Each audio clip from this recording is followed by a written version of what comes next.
Hi friends! I wanted to share with you one of my favorite books from when I was a kid that my mom used to read to me, and hope that maybe you guys will enjoy it.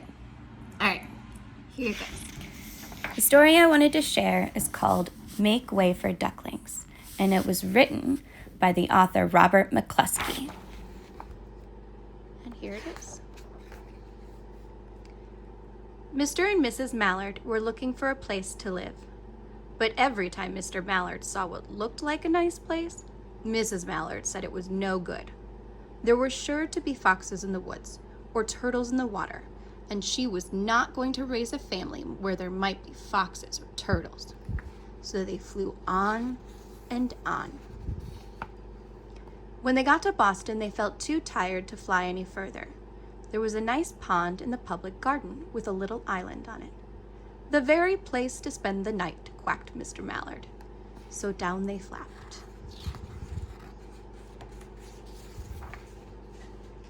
Next morning, they fished for their breakfast in the mud at the bottom of the pond. But they didn't find much. Just as they were getting ready to start on their way, a strange, enormous bird came by. It was pushing a boat full of people, and there was a man sitting on its back. "Good morning," quacked Mr. Mallard, being polite. The big bird was too proud to answer, but the people on the boat threw peanuts into the water, so the Mallards followed them round the pond and got another breakfast, better than the first. "I like this place," said Mrs. Mallard as they climbed out on the bank and waddled along. "Why don't we build a nest and raise our ducklings right in this pond? There are no foxes and no turtles, and the people feed us peanuts. What could be better?" "Good," said Mr. Mallard, delighted at last that Mrs. Mallard had found a place that suited her. "But look out!" squawked Mrs. Mallard all of a dither. "You'll get run over." And when she got her breath, she added, "This is no place for babies, with all those horrid things rushing about. We'll have to look somewhere else." So they flew over Beacon Hill and round the State House, but there was no place there. They looked into Louisburg Square, but there was no water to swim in.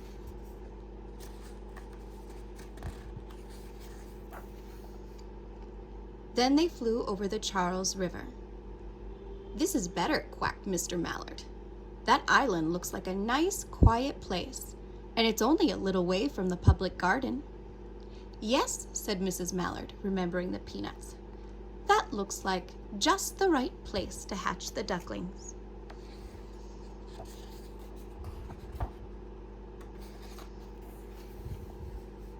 So they chose a cozy spot among the bushes near the water and settled down to build their nest, and only just in time, for now they were beginning to molt. All their old wing feathers started to drop out, and they would not be able to fly again until the new ones grew in.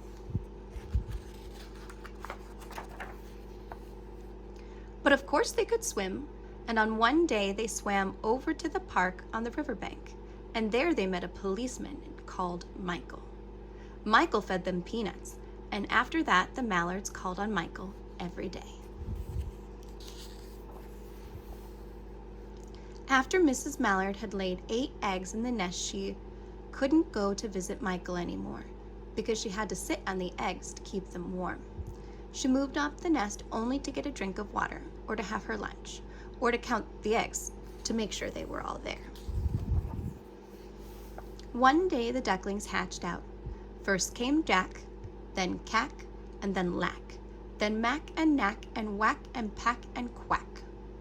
Mr. and Mrs. Mallard were bursting with pride. It was a great responsibility taking care of so many ducklings, and it kept them very busy. One day, Mr. Mallard decided he'd like to take a trip to see what the rest of the river was like further on. So off he set. "I'll meet you in a week in the public garden," he quacked over his shoulder. "Take good care of the ducklings." "Don't you worry," said Mrs. Mallard. "I know all about bringing up children." And she did. She taught them how to swim and dive. She taught them to walk in a line, to come when they were called, and to keep a safe distance from bikes and scooters and other things with wheels. When at last she felt perfectly satisfied with them, she said one morning, "Come along, children, follow me." Before you could wink an eyelash, Jack, Cack, Lack, Mack, Knack, Whack, Pack, and Quack fell into line, just as they had been taught. Mrs. Mallard led the way into the water, and they swam behind her to the opposite bank. There they washed ashore and waddled along until they came to the highway. Mrs. Mallard stopped out to cross the road. Honk, honk, went the horns of the speeding cars. Quack, quack, went Mrs. Mallard as she tumbled back again. Quack, quack, quack, quack, quack, quack, went Jack, Cack, Lack, Mack, Knack, Whack, Pack, and Quack, just as their little quackers could quack. The cars kept speeding by and honking, and Mrs. Mallard and the ducks kept right on quack, quacking.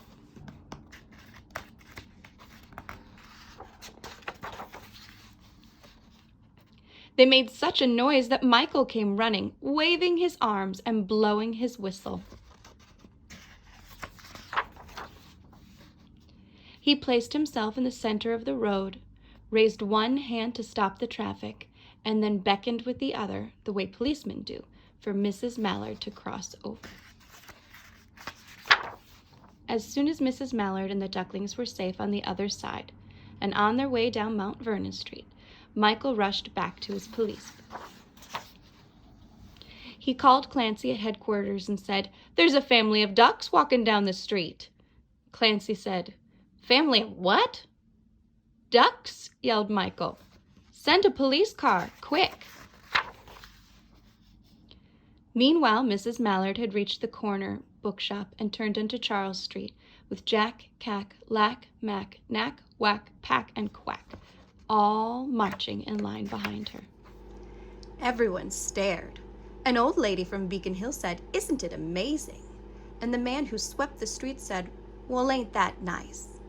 And when Mrs. Mallard heard them, she was so proud she tipped her nose in the air and walked along with an extra swing in her waddle. When they came to the corner of Beacon Street, there was the police car with 4 policemen that Clancy had sent from headquarters. The policemen held back the traffic so Mrs. Mallard and the ducklings could march across the street. When they came to the corner of Beacon Street, there was the police car with 4 policemen that Clancy had sent from headquarters.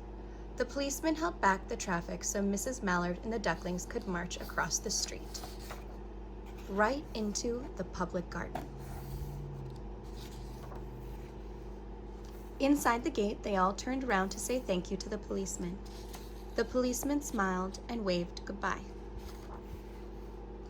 When they reached the pond and swam across to the little island, there was Mr. Mallard waiting for them, just as he had promised. The ducklings liked the new island so much that they decided to live there. All day long they follow the swan boats and eat peanuts. And when night falls, they swim to their little island and go to sleep. The end.